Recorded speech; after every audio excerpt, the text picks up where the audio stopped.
Hello, everyone, and welcome back to another episode of the Glove Guide podcast. So, spring is here. It has actually been here for a hot minute.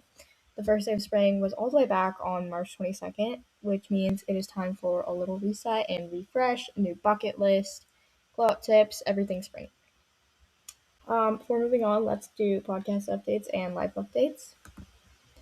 So for podcast updates, I don't know if you saw my Instagram, but I recently hit 2,500 plays, which I am very proud about, and it's a big milestone too. Actually, no, right now it's more at like 2,700. That's kind of an old post, but still, big accomplishment. I'm very happy about it, and it would not have happened without all of you guys' support. So thank you for that.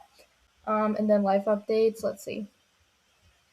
There's not really much of anything going on. It's kind of just like school and track and that kind of thing. But I did have a track meet last week. Yeah, last week, and it kind of went horribly because I was on my period and I had to run a mile on my period, so it didn't really go well, to say the least. But yeah, that's that. Just been normal busy stuff, I guess. I don't know. Anyways, moving on.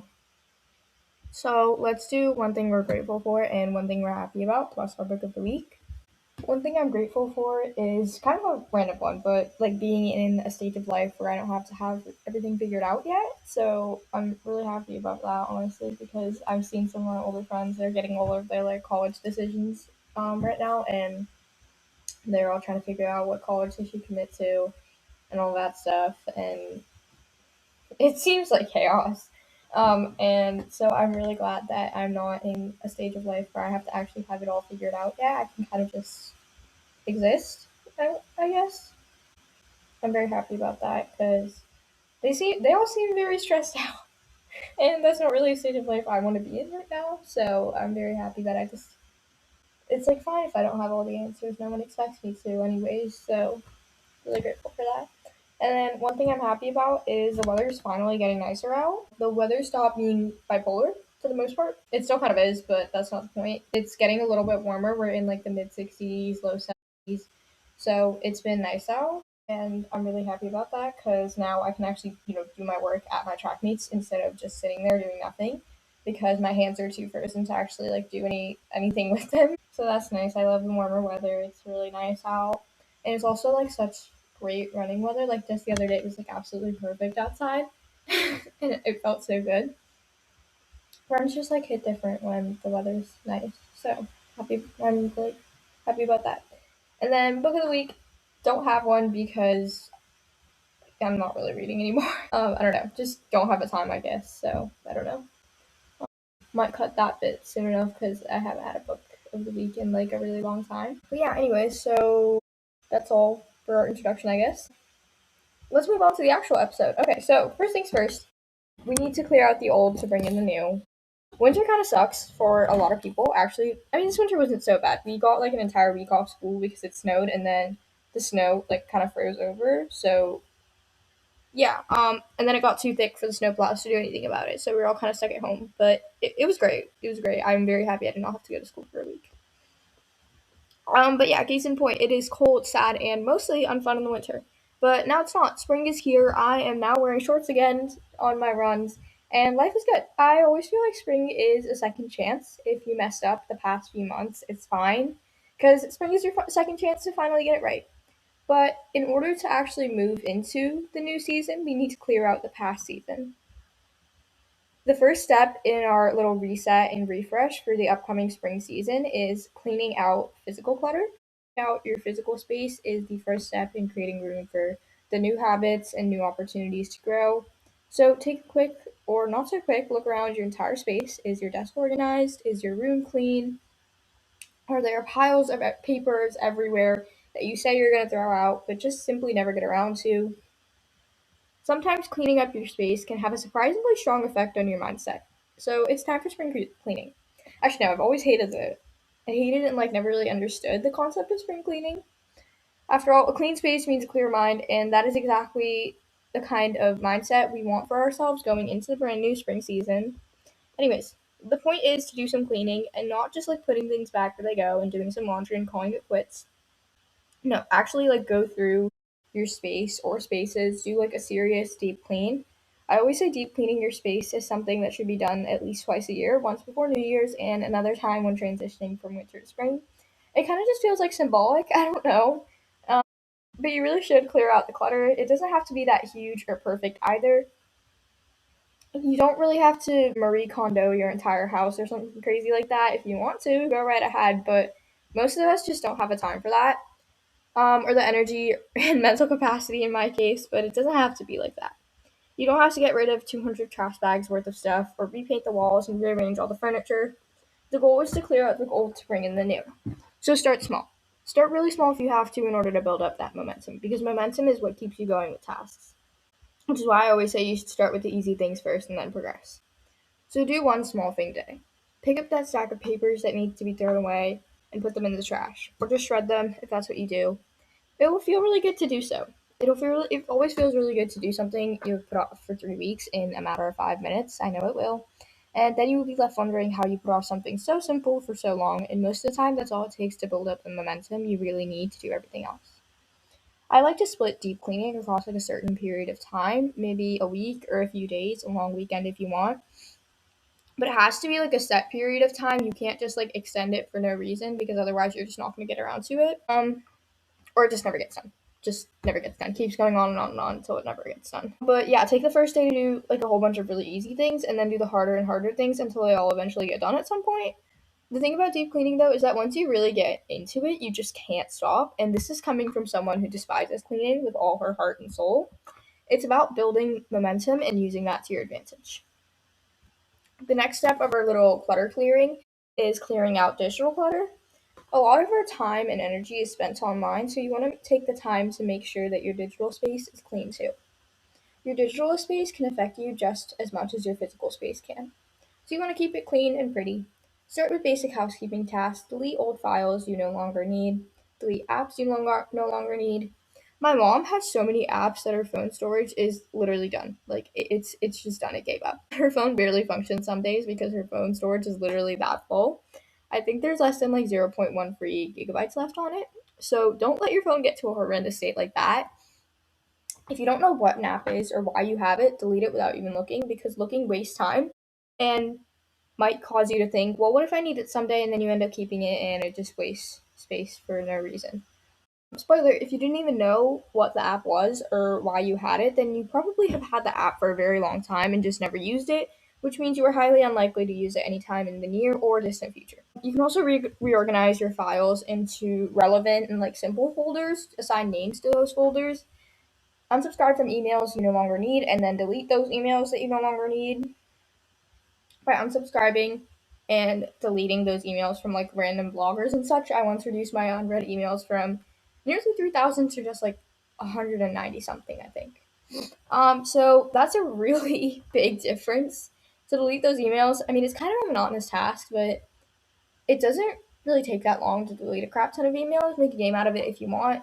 Check your social media. A big part of why social media is so bad is because it drains us. So follow those accounts that drain your energy. Even if it's someone you know, sure, it might feel hard, but it'll be worth it when your For You page actually makes you smile instead of making you feel yucky inside. So unfollow those accounts that are no longer relevant or things you just don't care about enough anymore. If you want your entire home feed to be filled up with cats, then good for you. Do that. Whatever brings you joy, let it bring you joy, and don't feel bad about it. So you can also reorganize apps into different folders if you want. Another big thing is going through your photos. We all have crap ton of photos we don't actually need. I know I definitely do. I'm always taking screenshots by accident. I probably have a couple hundred of them. Or like really long videos. You can clean up an insane amount of space by just deleting videos. Even the short ones too. Just delete a bunch of those short ones and you suddenly have so much free storage back. This is something I really need to get on top of, like desperately. I genuinely think it's been like a year since I've gone through photos. I'm also deleting duplicate photos. If you think it'll take too long, there are literally apps that will find the best photos out of the duplicates and delete the rest. I don't know if they actually work, but I have seen commercials, so you guys can try it out and let me know how that goes. It sounds hard and time consuming, but it really isn't, so do things like that. Pretty much get rid of anything you don't like immediately need. The third and final phase of our clutter clearing for the spring is mental clutter. This is probably the trickiest one because you can't actually see mental clutter and be like, yep, this goes into a trash bag or a trash file or something like that. The first thing you can do is like a big old brain dump. This is my favorite method. I do this often when I have like so many things to the point where my to-do list is actually like hurting my brain, and just thinking about it makes me want to like explode. But brain dumping everything can really help a lot, and it doesn't have to be perfect either. Just literally write out every single thing that comes to mind. If you start the brain dump intending to dump out all the tasks and worries, but end up thinking about pizza, write that down. Sure, it sounds ridiculous, but it feels so insanely good to have all your thoughts finally out on a piece of paper where they can't like haunt you anymore. They're just like released in a way. I don't know. I feel like that's the best way to put it. Okay, so the next step of our spring reset and refresh is reflecting on the previous season. Reflecting is always such an important part of any kind of reset. Reflecting on the past is how we assess what worked and what didn't. We can take the time to acknowledge and celebrate our amazing accomplishments, but also think about what went wrong and the mistakes we made and what we can improve on to make sure we do it right next time. First up, let's think back on what actually worked pretty well for us last season. Think about habits you were really consistent with or routines you kept up pretty well for a long time. Or maybe you developed environments that support productivity. Maybe you finally beat procrastination in at least some aspects. Whatever you did well, give yourself a pat on the back for doing so. Celebrating these accomplishments can really motivate you to do more things like that in the upcoming season, because motivation builds progress and progress builds more motivation. Now let's take a moment to think about what really worked all that well. Think about those habits that you just couldn't make stick for the life of you, or routines that you thought would work but didn't. Think about those slumpy times when you were just so done and had negative motivation to do literally anything. If you told yourself you were going to go to the gym a set number of times per week, but did so that many times like the entire season, not so much of a huge win. Things like that are the things that tend to discourage us quite a bit, but it's reflecting on the mistakes we made here that allow us to do way better in the upcoming season. Take the time to think about those losses and learn from the mistakes you made, because mistakes are all part of the learning process. Now take the time to think about some patterns throughout the last season. When were you the most productive? I know a lot of people, not me personally, but a lot of people say they feel the most productive and like the most driven around the holidays, because that's when all the chaos and the need to get things done or drown is the highest, but after that they're just done. Like they gave up, they just want to sit in pajamas all day. So, what conditions help you stay consistent? What types of things or events tend to disrupt the flow and that consistency? Noticing these patterns and acknowledging them can really help you replicate these things in the upcoming season so you can do even better. Now, you might have had some goals this past season that you sort of made progress on. You may have wanted them to be fully accomplished by the end of the past season, but it just didn't happen. So, that's fine. That's okay. Celebrate that progress too, because doing something is always better than doing nothing. Beating yourself up is never going to do any good for you. It only sets you back even further. Besides, celebrating is way more fun anyways. Moving on to step number 3, which is setting our spring intentions. Your goals and your intentions are two very different things. Both are great, but they're still very different. Your goals are your potential outcomes. You say, I want to do this, and hopefully get around to doing it. But your intentions are about your behavior and your identity. Maybe you want to practice being more. That's the intention. Sometimes there can be a thin line, and it's up to you to decide on whether that's a goal or an intention. Okay, now that we've handled that, you need to choose and set some intentions. Keep them limited and targeted so it's easier to stay on track. Definitely don't do any more than like 1 to 3, and if you realistically can't do that many, just set one and stay like super focused on that one. The key here is focused efforts, not being spread thin. You could choose to focus on areas like productivity, health, discipline, mindset, balance. It could be really anything you want. As long as doing so will ultimately benefit you and enhance the quality of your life, then it works. Some exam- and some examples of good intentions are being more consistent with a certain habit, managing your time better, which is definitely mine, prioritizing well-being, and staying focused during tasks, which is definitely another one of mine because my attention span sucks, and I can't focus on anything for longer than 5 minutes before getting distracted. Whenever you're trying to set any intentions, think about whether it aligns with the person you want to strive towards becoming this season. Alright, so moving on to the really fun part of the episode, our spring 2026 bucket list. If you hear anything that you really want to have on your own bucket list, then definitely write it down somewhere, whether that's on a post-it note or in your notes app. A bucket list is a great way to add enjoyment, some fun time into your spring season, and also encourages new experiences. If your life tends to be pretty repetitive, a bucket list is a great way to try and eliminate a little bit of that. Bucket list item number 1 is getting into reading. It is so much fun, great intellectual hobby, and if you say you hate reading, then you just haven't found the right book. So take the time this season to just find the right book. It's very flexible. You can spend 10 minutes reading or 2 hours or even longer, honestly. No such thing as I don't have time. Also, it's free. So even if you're broke, you can do it.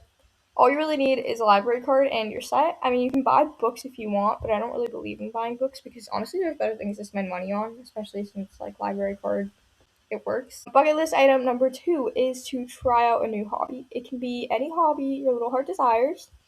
There are so many fun hobbies to choose from. I have an entire episode with so many hobbies you can try, and they're all great. Reading was just mentioned, and that counts as a hobby, or maybe you have hobbies you just haven't been able to find the time for lately. So resolve to spend more time on those things. Hobbies are so much fun and a great way to add some sparkle to the spring season. Have a picnic. Spring is perfect picnic weather. It's not so hot yet that the air is just suffocatingly hot the second you open a window, but it's also not freezing cold. Spring weather really is the perfect weather. Having a picnic is also a great thing to do with friends or by yourself. Picnics are great. Food, fun, friends, all things covered. Ask everyone to bring one food contribution, I guess, and meet in the park or something. Bring a frisbee and you're set. Next one is planning a trip. Spring is a great time to plan a shorter trip. Spring break for me was just this past week. School starts tomorrow, or for everyone listening, it's already Monday, so it started today. I didn't go anywhere. My family is very anti-travel, which is fine, but once I'm older, I'm going to travel so much. Hopefully. That depends on the economy, but definitely do a shorter trip. A weekend trip works, day trip, anything. Trips are great way to get out of your comfort zone, try new things, have fun for a short period of time. Okay, next one is going to a pick your own farm. Most of these are in the summer or late spring, around May, but there are some that are open earlier in the spring. A lot of them are picking your own flowers during the spring, but you just do a Google search and you are guaranteed to find something. I love getting berries because they just taste so much better. Plus, you can make it a fun little day trip if that's sort of your thing. Lots of fun. Bucket list item number 5 or 6. I kind of lost track, but pressing flowers. I've always wanted to get into doing pressed flowers. Flowers are everywhere in the spring, so why the heck not? There's so many fun crafts you can do with pressed flowers too, and flowers are pretty and fun, so it's a great thing to do in the spring. Another fun one is painting rocks. I used to do this all the time and then I just kind of stopped out of nowhere. I don't know when or why, but I really should start painting rocks again because it's so much fun. You can kind of freestyle it or search up fun designs to paint on rocks. Painting's always fun. A nice thing you can do is paint fun designs and write a nice message on it with a Sharpie or Posca marker or something, and then you can hide them in your neighborhood for people to find. Next one, we could all use some help decreasing our screen time, not just during spring, but any time of year. So why not challenge yourself to a day with no modern technology? Absolutely nothing. No phone, no computer, no Alexa, speakers, none of it. It sounds horrifying, but if people from 100 years ago could do it, then you certainly can too. Besides, there's so much to do without screens. You don't directly need a phone for everything, so it's a fun challenge if you're up to it, although it does require very careful planning to make sure you don't desperately need your phone or something for anything that day. You definitely have to plan it out very carefully and plan a lot of activities in advance, but if you do try it, I think it could be really fun. Next one is making fruity popsicles. Spring is a great time for anything fruity, and the popsicles are great for the hotter days in the season. Besides, adding fruit to things makes them a little bit healthier anyways, so you can just find a recipe online and do it. The only specialty thing you need is a popsicle mold and popsicle sticks, both of which you can get off of Amazon or a craft store. And then you can have so much fun experimenting with all the different popsicle flavors you can. Another nice thing to do in the spring because the weather is so nice is shifting your workouts to be outdoors instead of indoors. If you always tend to work out indoors, then try going outside and doing a workout for a nice change. Running is something literally everyone and their dog is doing these days. I do it all year. I run 6 days a week unless I'm sick, and I love it. Or if running's not your thing, then go on a walk. We all walk anyways, might as well walk a little bit more. Walking is great. I go on walks the one day I don't run each week, and I love it. Case in point, just get outside. If you're looking to get outside of your comfort zone a little bit, try a new restaurant. There are always new restaurants and things popping up literally everywhere, so go try a new one. Instead of going to the same spot every single time, try something new. If you hate it, that's fine, at least you tried. But if you love it, now you have a new go-to spot to add into your rotation of restaurants. You can do this alone or with a friend, it doesn't really matter either way. Next one is starting a garden. Spring is the perfect time to start a garden and gives you more than enough time until very late in the fall to grow literally anything you want. Certain things may be best in your specific area though, and also at certain times in the year. But if you have always wanted to get into gardening and just never ended up doing it, now is the perfect time. There is no time like the present. You can plant flowers, fruits, veggies, just about anything your little heart could possibly desire. Next one, go to a farmer's market. I forgot to include this one earlier, but farmer's markets tend to start up during the spring, mainly when it starts to get way hotter and stay open until late summer. Normally they're in like the morning hours. You can search up farmer's markets near me and like have at it. I always love to get blueberries from farmer's markets because they're so sweet and fresh. Like the humongous blueberries are always the sweetest ones and they're always so good. Ice cream is also great at farmers markets. Same with cheese, except cheese is really expensive. I remember last summer it cost like $8 for just one block, but it was really good. Sure, farmers markets might be pricey, but honestly it's better for you and honestly so worth it. Next one, go for a long bike ride. Bike riding is honestly so much fun, and I don't know why everyone just stopped doing it, but go get your bike, dust it off, and go for a bike ride. You can literally just ride around in your neighborhood or go to a nearby trail and ride your bike down there. You can also use your bike instead of a car. If the grocery store or something is close enough to your house, then ride your bike there instead. Destination trip type of thing if you want. Make your own lemonade. Homemade lemonade is so easy and so refreshing, especially on like a really hot day. All you really need are lemons and sugar and water. You can literally just do whatever, just keep experimenting until it tastes good to you. I personally prefer stronger, like lemony taste instead of a crap ton of sugar, but just try it out, let experiment. It's a great thing to do when friends or family come over too because it's really easy to make a bunch of it and just like pour it into a pitcher and throw some ice in there. Make flower crowns. This is so fairy like fairy tale like thing, and it seems so fun to me. I tried to make a flower crown a while ago and it kind of fell apart. I might still have the bits and pieces of it, I don't know. But you can get the things you need from a flower crown from a craft store or the dollar store, or you can just use flowers from outside to make one. It doesn't really matter which one you do. Make a spring playlist. This should have been one of the very first things you do actually before doing anything else. Making playlists is always so much fun, and then you can go listen to the playlist when you're doing literally anything else if you want. Music is such a great way to romanticize literally anything, and also music makes things more fun anyways. So create a spring playlist full of your favorite spring-ish songs and have fun with it too. Go to a flower festival. These are always great, namely in April, so some are totally free and some require you to buy a ticket for entry, but most of the times the tickets are really cheap. This is a great thing to do by yourself if you want, or with a group of friends or some family. There are always so many flower festivals happening all throughout April, or some actually extend into May, so why not see what it's about? Plus, the photos will turn out amazing, if that's more your thing. Go on a hike. Great thing to do since the weather is getting so nice out, and if you like being outside, then hiking might be for you. I hate it. I personally hate it, but it's great exercise. I will say that. Very, very hard exercise, though. We'll never be doing that ever again. But you can just go to a national park and experience one of those hiking trails. They're always very scenic and pretty. So it makes the difficulty more worth it. Worth it. Pack a picnic for once you're done too, if you wish. All right.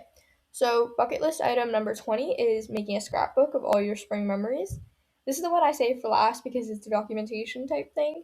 But scrapbooking is honestly so much fun. I started a scrapbook over the summer to document high school, and I think I stopped after, the beginning of August, because then I just got really busy. But that is something I'm going to get back into, and I think that you guys should try as well. If a physical scrapbook isn't your thing, then you can definitely try like Canva. You can experiment and do whatever and print it out too if you want. Alright, so moving on to the next section of this episode, which is some glow up tips. New season, new issue.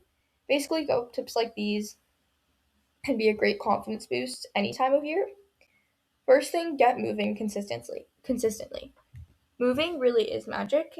Exercise, it can fix so many of life's problems. I am at that point where if I don't work out for more than 2 days in a row, I will quite literally go insane. But get your movement in. It doesn't matter if you work out for an hour or only 10 minutes, at least you did something. Try to get outside too, since it's so much nicer out. Find a form of exercise you love and stick with it. There are so many ways to get your body moving, whether that's running, walking, weightlifting, Pilates, sports of really any kind, yoga, anything. There are so many forms of exercise that you're bound to find one that you love. I have a whole episode on working out, actually, so go listen to that if you want more. Next thing is sleep. Sleep is so important. It's like healing. Your muscles recover, your skin heals, your brain slows down and processes the day for once. So, sleep is great. If you're having any kind of life problem, go take a nap, and 9 times out of 10, you will wake up with the problem forgotten about or gone. But not getting enough sleep can really show really fast. I'm honestly the last person who can be talking about this because I am a study drowning high school student. I once stayed up until midnight and survived on maybe 6 hours of sleep at best for 2 weeks straight. Not the best thing I've ever done, but that's exactly why sleep is so important. Those 2 weeks of my life sucked. Keep yourself talk positive. Your subconscious mind will always slowly start to believe exactly what you tell it. If you keep telling yourself that you're stupid and ugly, you're slowly going to believe it, and that's not true at all. We are all beautiful and capable of anything and everything we want to do. So feed your subconscious mind good thoughts, and soon enough, that will become a part of your mindset and identity. Use affirmations every single day. Tell yourself 3 things you like about yourself, either when you wake up or before you go to bed. It feels odd at first, sure, but it gets way easier over time, and it builds confidence too. A positive mindset builds confidence, and confidence is what really shows in how you walk, talk, and carry yourself. Tip number 4 is staying hydrated. Really important, especially in the spring season as it's getting hotter. You lose water through literally everything, and it's about 70% of your body that's water. So it's kind of important. Plus, it's getting really hot, and drinking more water is getting increasingly important. Again, I can't really be talking, but from my own experience, drinking water is very important. I do not drink enough water at all for the life of me, but it has negatively impacted me in many ways that do kind of suck. So don't do that.